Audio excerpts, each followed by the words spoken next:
Assalamualaikum warahmatullahi wabarakatuh. Pemirsa, program Ngabuburit hadir untuk Anda selama bulan suci Ramadan. Kisah Islami dan nasihat Ramadan untuk Anda hadir bersama saya, Farah Adelis.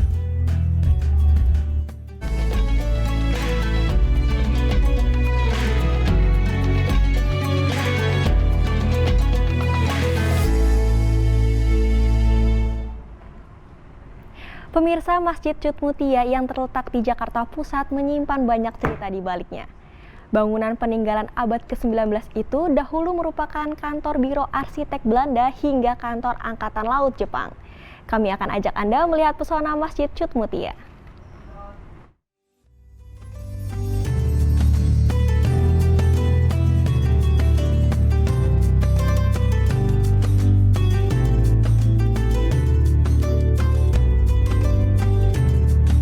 Masjid Cut Mutia menjadi salah satu bangunan bersejarah yang terletak di tengah kota Jakarta. Bangunan ini sudah berdiri kokoh sejak zaman kolonial Belanda sekitar 1880-an.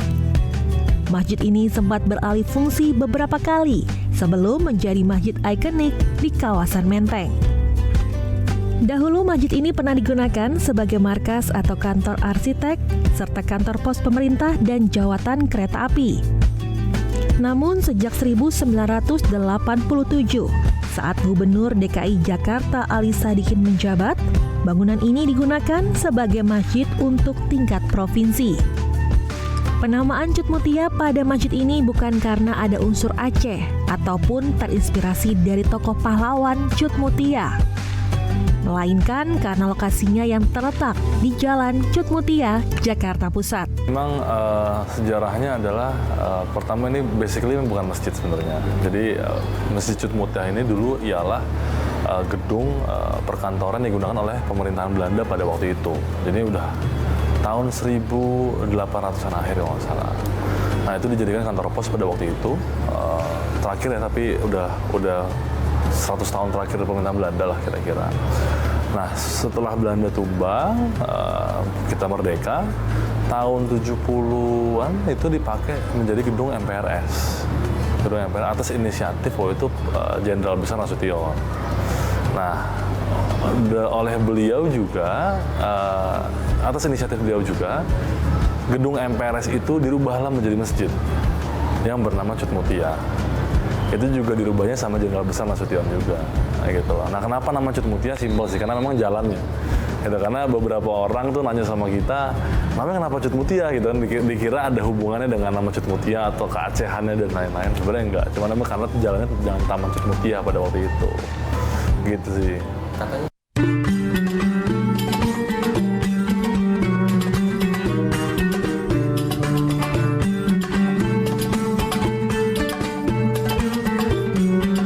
Masjid Cut Mutia ini juga tergolong unik.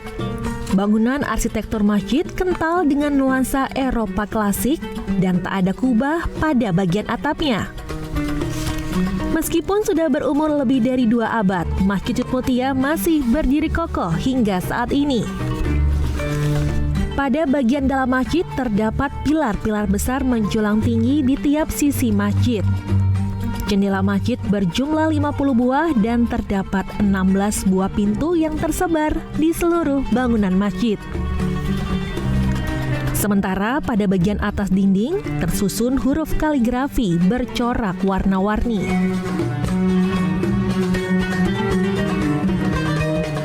Selain desain interior dan eksteriornya yang unik, Masjid Cut Mutia juga terkenal dengan saf atau posisi berdiri jemaah sholat yang posisinya miring.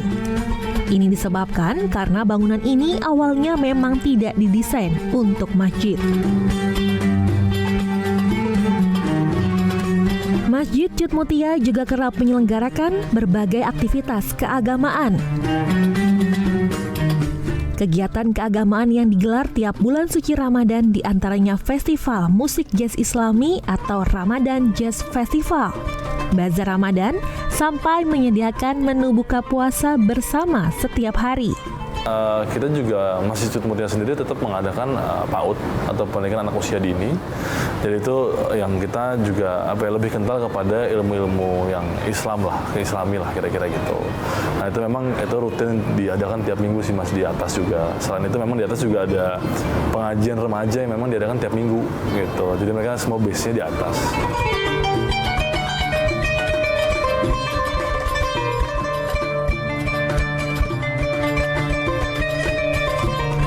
Bulan Ramadan merupakan saat yang tepat untuk berkumpul dan beribadah di Masjid Cud Mutia. Dengan luas sekitar 5.000 meter persegi, masjid ini mampu menampung hingga 3.000 jemaah. Dengan keunikan serta ciri khas Masjid Cud Mutia, bangunan peninggalan Belanda ini pun dijadikan sebagai cagar budaya. Tim Liputan JPM TV, Jakarta.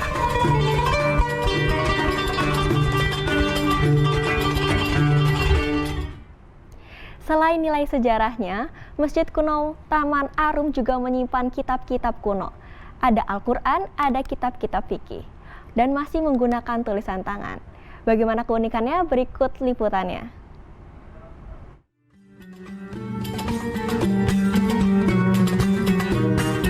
Inilah Masjid Kuno At-Taqwa yang berada di Desa Taman Arum, Kecamatan Parang, Kabupaten Magetan.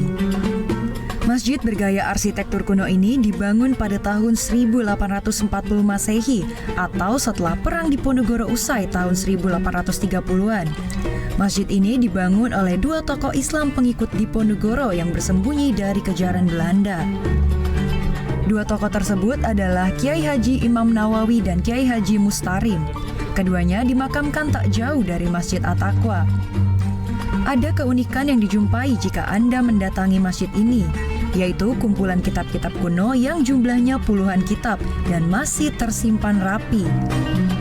Di antaranya ada kitab suci Al-Quran dan ada kitab-kitab yang menerangkan ilmu fikih dan tauhid. Semua kitab kuno ini masih ditulis dengan menggunakan tulisan tangan. Imam Masjid At-Taqwa, Ahmadi, menjelaskan, awalnya kitabnya cukup banyak, namun karena waktu itu kurang perawatan sehingga banyak yang rusak. Dahulu kitab-kitab kuno ini diyakini digunakan oleh Imam Nawawi sebagai pengikut Pangeran Diponegoro yang mendirikan Masjid Kuno At-Taqwa dalam mengajari para santrinya. Terkait dengan kitab dan Al-Quran ini semuanya pertama ditulis dengan tangan semuanya, hampir semuanya tertulis dengan tangan. Terus kemudian kalau isinya ini ada Al-Quran, kemudian ada kitab-kitab fikih, tauhid dan lain sebagainya yang terkait dengan masalah keagamaan tentang agama Islam. Gitu. Terus kemudian kitab ini ya tentunya dari Mbah Imam Nawawi dibawa dari barat, mungkin dari Jawa Tengah. Terus kemudian di sini sekaligus dimendirikan pondok. Ya, dulu di sini juga sudah ada pondoknya, ya makanya salah satu poin dari keluarga besar ini, keluarga besar Badekan ini ya kita mendirikan pondok lagi, melanjutkan itu yang pondoknya di mana itu. Kitab-kitab kuno yang bertulis tangan ini kini dirawat dan dibungkus rapi oleh Perpustakaan Nasional, sehingga lebih mudah merawat salah satu peninggalan sejarah penyebaran agama Islam di tanah Magetan. Saat Ramadan seperti sekarang ini, kegiatan keagamaan di Masjid Kuno At-Taqwa makin meningkat seperti tadarus Al-Quran. M. Ramzi, JTV Magetan, Jawa Timur.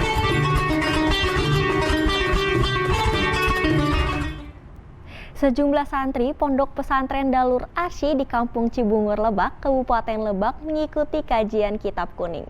Kegiatan tersebut rutin dilaksanakan selama bulan Ramadan. Sejumlah santri Pondok Pesantren Darul Arsy di Kampung Cibungur, Kabupaten Lebak, Banten mengikuti kajian Kitab Kuning. Pengasuh dan pemimpin Ponpes Darul Arsy, Ustadz Muhammad Afandi, mengatakan kegiatan ini rutin dilaksanakan selama bulan Ramadan. Kegiatan rutin kajian kitab juga sekaligus menunggu waktu berbuka tiba dengan kegiatan yang bermanfaat selama Ramadan. Kajian Kitab Kuning sebagai suatu manfaat untuk para santri. Selain kajian kitab, Ustadz Afandi menjelaskan kegiatan rutin selama bulan Ramadan di ponpesnya dimulai sesudah tarawih. Laksanakan baca Quran dulu tadarus sampai jam 10. Jam 10 apa jam 11 lah. Dari jam 11 di situ mulai kami ngaji kitab yang namanya kalau bulan puasa itu pasaran ya, pasaran kitab yang kami aji, yaitu kitab Duratun Nasihin sama kitab Hikam dan kitab Warokot. Itu dimulai dari jam 11 sampai jam 3 pagi. Tujuannya ya pertama kita intinya untuk mengasah hati saja sih buat santri-santri, memberikan bekal buat santri bahwa semua diawali dengan niat menjadikan suatu ibadah aja seperti itu. Sementara santri Ponpes Darul Arsy Muhammad Soni Fadila menjelaskan dari kajian kitab banyak ilmu yang didapatkan. Kegiatan kajian kitab adalah kajian rutin selama Ramadan atau yang disebut pasaran. Pinter. Ini kegiatan rutin? Iya. Iya, tiap bulan Ramadan ada sebutnya ngaji pasaran. Jadi setiap udah dohor jam 1 itu mulai sampai jam 4.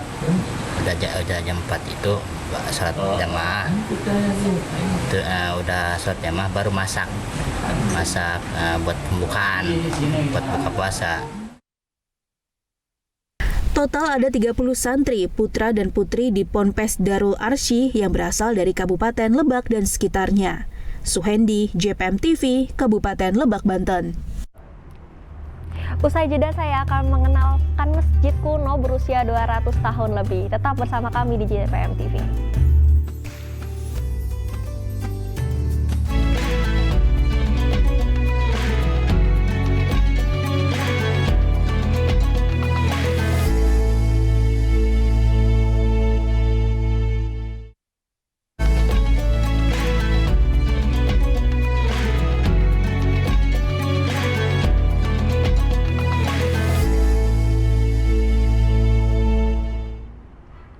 Berkunjung ke Jember tak lengkap rasanya tanpa mengunjungi masjid ikonik yang ada di tengah kota bernama Masjid Al-Baitul Amin. Masjid eksotis dengan 7 kubah yang bersusun ini selalu ramai dikunjungi karena keindahannya.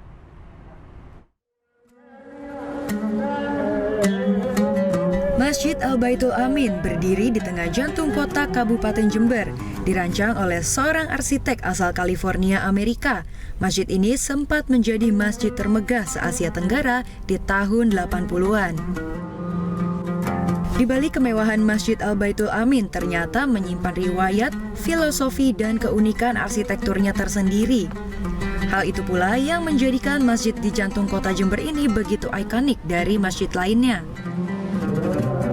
Masjid Keong, begitulah banyak orang menyebut Masjid Jami Al-Baitul Amin. Karena desain arsitektur bangunan masjid yang berbentuk setengah lingkaran, dari tepi bangunan hingga ke bagian atap. Bahkan, bentuknya mirip dengan gedung DPR MPR RI yang sama-sama berbentuk setengah lingkaran. Saat pendiriannya dahulu, warga turut menyumbang dana dengan menyisihkan gabah sebagian hasil panen mereka. Tak ayal, selain megah, masjid ini menjadi simbol tekad umat muslim di Jember. Di bulan Ramadan, tempat ini selalu menjadi tujuan wisata religi dan menjadi daya tarik tersendiri. Masyarakat menjuluki masjid ini sebagai Masjid 7 Kubah bersusun. Masyarakat luar kota pun banyak yang datang beribadah dan memandang keunikan masjid ini. Masjid ini pernah menyandang predikat termegah di Asia Tenggara di tahun 80-an. Kubah dan pilar masjid ini memiliki arti tersendiri.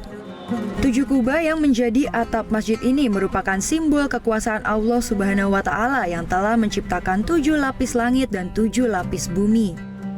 Pertama kali saya merasakan satu keunikan dari beberapa macam kubah atau 7 kubah. Kedua, rasa nikmatnya terasa betul-betul belum pernah tahu masjid seunik ini, sehingga ibadah pun terasa khusyuk dan nyaman gitu, nikmat, adem rasanya. Sementara 7 kubah bersusun dengan 17 tiang di dalam masjid menandakan sebagai pengingat untuk umat Islam pada tanggal kemerdekaan Indonesia, serta tanggal turunnya Al-Quran kepada Nabi Muhammad SAW atau dikenal dengan Nuzulul Quran. serta 17 rakaat dalam sholat 5 waktu setiap harinya. Kenapa ada 17 tiang? Sebetulnya filosofinya itu filosofi 17 rakaat salat 5 waktu yang ditetapkan Allah kepada umatnya baginda Muhammad SAW. Itu pesannya sebetulnya. Kemudian apakah hanya berkaitan dengan tiang? Tidak. Sebetulnya kubahnya masjid yang unik ini juga kan ada 5, dan itu mencerminkan daripada prinsip dasar di dalam beragama yang disebut dengan rukun Islam, yaitu syahadat, sholat, puasa, zakat, dan melaksanakan ibadah haji. Masjid Al-Baitul Amin menyimpan jejak sejarah Islam di wilayah Jember. Di bulan Ramadan ini, aktivitas di masjid tak pernah sepi dari kegiatan keagamaan, khususnya dari kalangan pelajar dan mahasiswa. Lutfikur Rohman, CTV, Jember, Jawa Timur. Kabupaten Pandeglang, Banten memiliki peninggalan bersejarah berupa bangunan masjid kuno yang dibangun sejak zaman penjajahan Belanda. Bangunan masjid berada di puncak karang itu berusia lebih dari 200 tahun.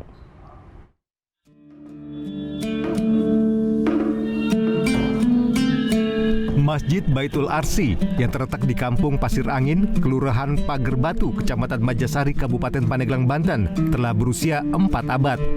Kampung ini biasa disebut sebagai kampung tertinggi di Pandeglang karena lokasinya berada di lereng Gunung Karang. Bangunan Masjid Baitul Arsi masih alami, terbuat dari kayu dengan atap tumpang 3 dari genteng pres. Di puncak atap terdapat momolo bertumpang 3. Bahkan warga sekitar tetap mempertahankan bentuk bangunan masjid. Daya tarik masjid yang diperkirakan berusia lebih dari 200 tahun ini juga terletak pada sumur kecil yang memiliki sejarah.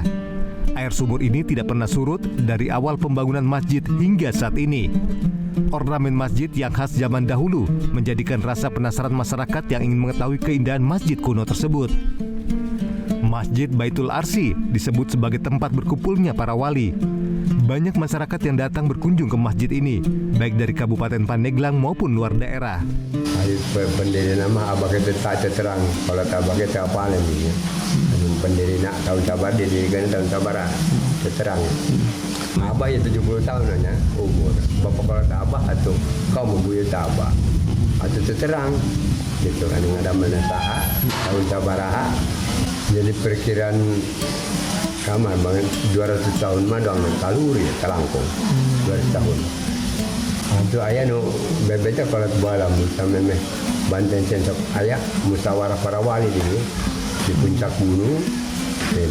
Jadi firman rapat para wali itu di dia ke Banten ya, waktu-waktu itu. Banyak di dalam kayu nangka ini, kayu gunung yang kayu nangka. Sebab jati itu ayah tidurnya. Yo sepi juga bulan buat aja ya. Kesepian bulan-bulan, kalau bulan antara bukan main orang datang lama tiap malam ada hari 24 jam buka. Banyak kan mau ngapain tuh? Cuman kesini, cuman mau tahu, mau itikaf paling mandi di situ airnya. Saat ini bangunan masjid yang telah diganti hanya pada bagian atap, yaitu pada tahun 1945 dengan menggunakan atap bergenteng. Awalnya menggunakan anyaman daun kelapa atau sering disebut hatep. Yusef Kurnia, JPM TV, Pandeglang, Banten.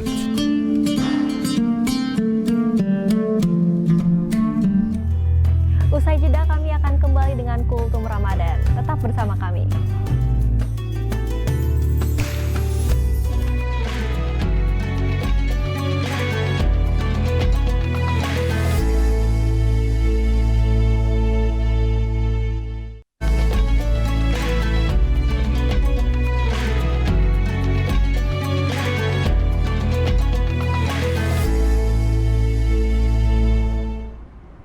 Kisah sahabat Nabi Utsman bin Affan yang tak pernah merugikan memberikan seluruh hartanya untuk perjuangan dakwah umat Islam akan disampaikan oleh Ustadz Andika Majid Firizki.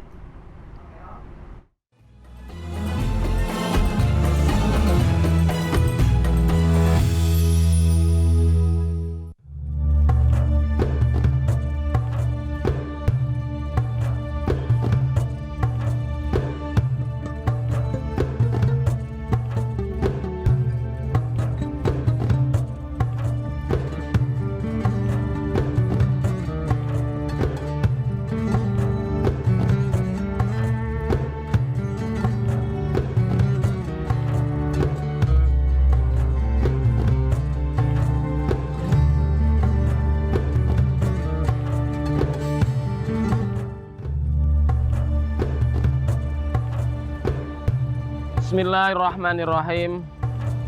Nahmaduhu wa nasta'inuhu wa nastaghfiruh. Asyhadu an la ilaha illallah wa asyhadu anna Muhammadan abduhu wa rasuluh. Allahumma sholli ala Sayyidina Muhammad wa ala ali Sayyidina Muhammad, amma ba'du. Pemirsa kaum muslimin yang dimuliakan Allah Subhanahu wa Ta'ala, semoga kita semua dilimpahkan rahmat, berkah dan maghfirah daripada Allah Subhanahu wa Ta'ala Jalla Jalaluh. Pemirsa kaum muslimin yang dimuliakan Allah Subhanahu wa Ta'ala, daripada sahabat Nabi yang termasuk dalam Khulafaur Rasyidin, ada satu sahabat Nabi yang mana ia seluruh harta kekayaannya dilimpahkan untuk Islam, dilimpahkan untuk perjuangan Islam. Beliaulah Sayyiduna Utsman bin Affan radhiyallahu taala anhu. Sahabat Utsman bin Affan dilahirkan di kota Thaif pada tahun 579 Masehi atau 42 tahun sebelum hijrahnya Nabi Muhammad sallallahu alaihi wasallam. Nasab beliau sampai kepada khilaf yang mana masih satu nasab pada baginda Nabi Muhammad sallallahu alaihi wasallam. Pemirsa kaum muslimin yang dimuliakan Allah Subhanahu wa Ta'ala, tentu kita bertanya-tanya seperti apa sosok sahabat Utsman bin Affan. Beliau dilahirkan dari keluarga yang kaya raya, seorang saudagar pedagang terkemuka di Jazirah Arab. Bahkan beliau diwarisi oleh kekayaan ayahnya. Tapi kaum muslimin yang dimuliakan Allah Ta'ala, sekalipun beliau diwarisi dan terlahir sebagai orang yang kaya raya, tidak pernah ada catatan sejarah seorang sahabat Utsman bin Affan sampai ada fakir miskin kelaparan. Tidak pernah ada tercatat dalam sejarah sahabat Utsman bin Affan menimbun hartanya untuk kepentingan pribadi. Maka dari itu kaum muslimin dirahmati oleh Allah Subhanahu wa Ta'ala, menarik untuk sama-sama kita telusuri, untuk kita teliti, untuk kita telaah seperti apa sosok Sayyidina Utsman bin Affan. Tentunya beliau adalah satu daripada 4 pilar Khulafaur Rasyidin yang melengkapi perjuangan dakwah Nabi besar kita Sayyidina Muhammad sallallahu alaihi wasallam. Di antara 4 Khulafaur Rasyidin, Abu Bakar As-Siddiq, lalu Umar bin Khattab, Utsman bin Affan, Ali bin Abi Thalib. Utsman bin Affan lah yang mana semua kekayaannya, hartanya diberikan untuk perjuangan dakwah umat Islam.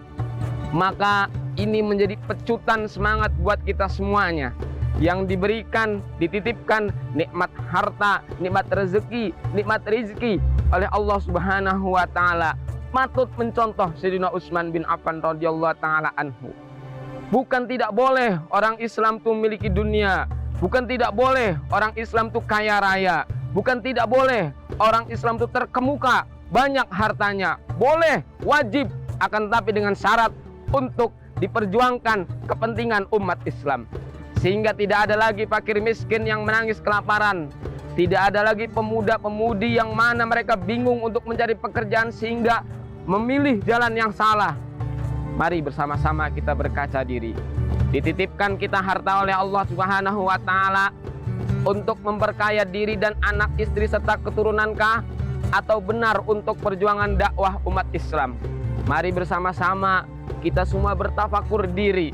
Semoga harta kekayaan yang dititipkan oleh Allah Subhanahu wa Ta'ala saat dihisab nanti menjadi penolong kita saat melalui alam barzah, alam kubur, saat melalui padang mahsyar, dan kita semua dikumpulkan bersama orang-orang yang soleh dan orang-orang yang menang. Dan terakhir pemirsa kaum muslimin yang dirahmati Allah Subhanahu wa Ta'ala, sahabat Utsman bin Affan, mana beliau wafat karena dikepung oleh pemberontak-pemberontak yang difitnah oleh kaum munafikun. Ini menjadi ibrah buat kita juga. Hati-hati dengan kaum munafikun. Hati-hati orang-orang yang merusak persatuan dan kesatuan, karena sangat mudah menghancurkan kekuatan pondasi yang mana pondasi itu gampang dirubuhkan, diruntuhkan oleh kaum munafikun. Sahabat Utsman bin Affan wafat, dibantai, dibunuh oleh para pemberontak yang mana ingin menjatuhkan kekhilafahan Sayyidina Utsman bin Affan. Pemirsa kaum muslimin yang dimuliakan Allah Subhanahu wa taala. Semoga dari rangkaian kisah sahabat Utsman bin Affan, mari bersama-sama kita membuka hati kita, membuka pikiran kita bahwa harta kekayaan Allah titipkan, sekalipun kita terlahir dalam keadaan kaya raya, jika tidak dijalankan sesuai dengan jalannya Allah, maka sia-sia hidup kita, maka tak ada artinya hidup kita. Sekalipun kita berbangga diri, babeh gue orangnya kaya raya, tidak seperti Utsman bin Affan, maka nol besar diri Anda, nol besar diri kita semuanya. Naudzubillah, summa naudzubillah min dalik. Dan yang terakhir, sahabat Utsman bin Affan, mana secara catatan sejarah wafat pada bulan Dzulhijjah tahun ke-35 Hijriah. Semoga Allah Subhanahu wa taala limpahkan kita rahmat, berkah dan maghfirah. Assalamualaikum warahmatullahi wabarakatuh.